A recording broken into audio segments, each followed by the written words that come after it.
turns out that Apple, not big fans of Lina Khan, and according to Jon Stewart, basically prevented him from interviewing her on his podcast when he had a podcast with Apple.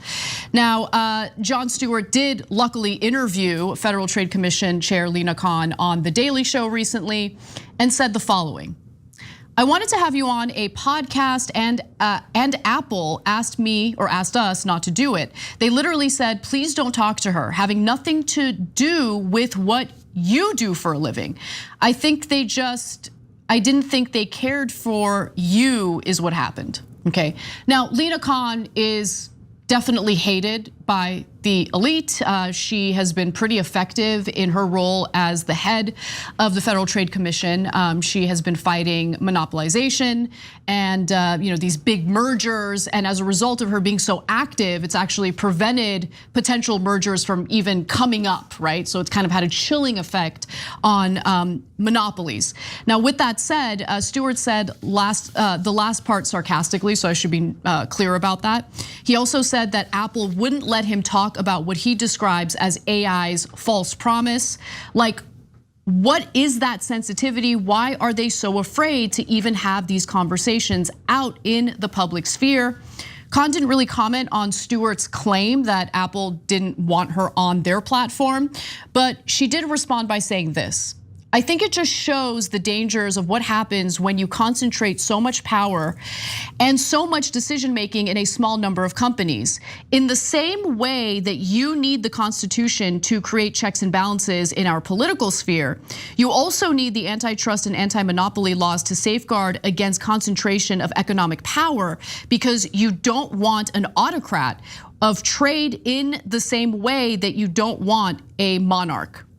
And by the way, I mean, we should talk a little bit about how media really works in this country, because while you might be under the impression that you have so many different options to get informed, much of our media actually falls under a select few major corporations. So we'll get to that in just a moment, but Cenk, I wanted to give you a chance to weigh in on this. Pausing here to deliver some honest truth, as we do in our news coverage as well. TYT is facing challenges, guys, as the entire industry is. You know who could make the difference? You. If you hit the join button below, it's gonna make all the difference and keep us in business. We appreciate you, thank you. Yeah, so I've now worked in media pretty much my whole life. And I was an anchor on MSNBC and on Current TV. I was a contributor on many of these cable news channels, etc. I've been on radio, online, you name it. And there's one consistent thing outside of here at TYT, which is that money rules everything around you, okay? So advertisers are sacrosanct. And I remember at MSNBC, they didn't want me to criticize an advertiser in one of my scripts. And that's because that's where they get their money. And by the way, one of their top advertisers are American politicians. They use the money in politics to buy ads on news stations. Now, in this case, there's one factor that's even larger when it comes to money, and that's the parent company's financial interest. So for example, MSNBC, before they turned left, was deeply conservative cable news channel, just like Fox News. They were trying to copy Fox News. This is pre-Keith Olbermann, pre-Rachel Maddow, okay? And they fired everyone who was against the Iraq war when the war was starting. Phil Donahue, Ashley Banfield, Jesse Ventura, etc. I wrote about it in my book, Justice is Coming. Why did they do that? Because at the time, the parent company that owned MSNBC was GE, a defense contractor. And they made an ungodly sum of money from the Iraq war. So they were very much pro-war. They were basically using MSNBC as a marketing outlet, not to do news, but to do marketing for things like war that would actually get them a lot more money. So Apple it was one of the most profitable companies in the history of the world and currently today. So they're always in the top 2 to 3. That's how big they are, right? So Apple does not want to endanger its financial interests. And antitrust lawsuits and actually being able to break apart Apple is the #1 danger to Apple. So some tiny little show that they have on a streaming platform they have, even with a guy who's famous, etc. Oh my God, that is nothing compared to the other giant financial interests. So if he's gonna start, upsetting that apple cart, That's an easy kill for them. They don't like that. No, they don't, okay? And of course, I mean in the sense of terminating his contract, ending his show, etc. So is that why they got rid of him? Yeah, definitely. I could tell you right now that I would be shocked if that wasn't the only reason. So Apple is in fact facing an antitrust lawsuit, but it's not by the FTC. That antitrust lawsuit having to do with the monopolization of the smartphone market was brought forth by the Justice Department.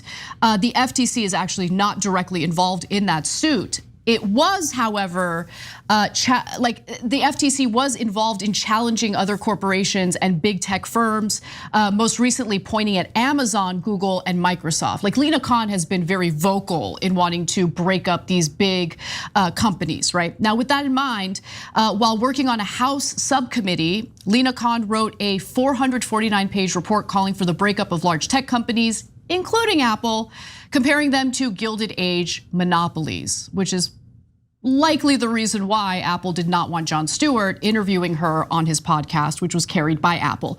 But I want to go to the next graphic because this is something that was really emphasized when I was in journalism school, and it shows you why it is that our media is so broken, because it's really owned by a few major corporations. So if you look at this graphic, you'll see that in 1983, 90% of media outlets were controlled by about 50 companies. Through consolidation, that number is now way down. Comcast, Disney, AT&T, Paramount, Sony, and Fox own most of the news media that Americans consume. And that is a problem. It gives you the illusion of options in the media market. But in reality, when it comes to mainstream media, you don't really have much options because most mainstream media falls under the umbrella of 6 major corporations. Yes, and now, by the way, Discovery's taken over for AT&T and ownership of CNN, HBO, etc. But the same idea holds.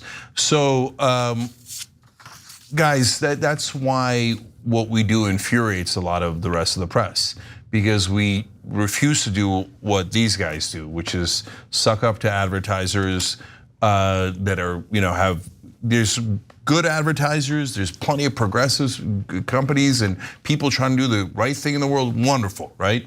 Happy to have them. But there's a lot of bad guy advertisers, defense contractors, oil companies, you name it, right? And we say no to those. And we don't just maniacally either support the Democrats or the Republicans and tell you a bunch of BS around it. So, but how many places are there like us? Not that many. Why? Because our financial interests are tied to you guys. Like, for example, paid members sustain us, right? We're trying to get to 100,000 members this year. tyt.com/team, help out, right? That way, we're indebted to you guys. Exactly, yeah. And if we're one of these big 6, like we merge into one of them, or we cater to all those giant advertisers that want to influence people in Washington, as a lot of these other companies do, well then, we're goners, because at that point, we're no different than the rest of them. They're all a giant monolith. That's why we show you guys on the show all the time. You'll see on culture war issues, they try to rip us apart. But whenever there's an economic issue, Fox News, MSNBC, and CNN anchors all unite. When it comes to Medicare for all, that would get you health care. They go, oh, how are we gonna afford that? Well, how are you gonna pay for that? Every single one of those supposedly antagonistic anchors all of a sudden agree. Student debt relief, how are we gonna pay for that? MSNBC anchors saying the same exact things that Fox News anchors are saying, right? Because they all have the same economic interest, which is not aligned with the American people or the viewers. Exactly. We're trying to align our interests with you guys. And so it's a big experiment. Let's see if we could be number 7 here. And by the way, if you think that's fanciful, you're wrong. We're top 10 in terms of viewership in almost all the platforms we're on. So we're not that distant from these guys, but we need the resources because we don't have their endless bucket of cash that they get from advertisers and parent companies. tyt.com/team if you can help. But bottom line here is Jon Stewart's an American hero who stood up to the powerful. And so I don't know how long Comedy Central is gonna keep him.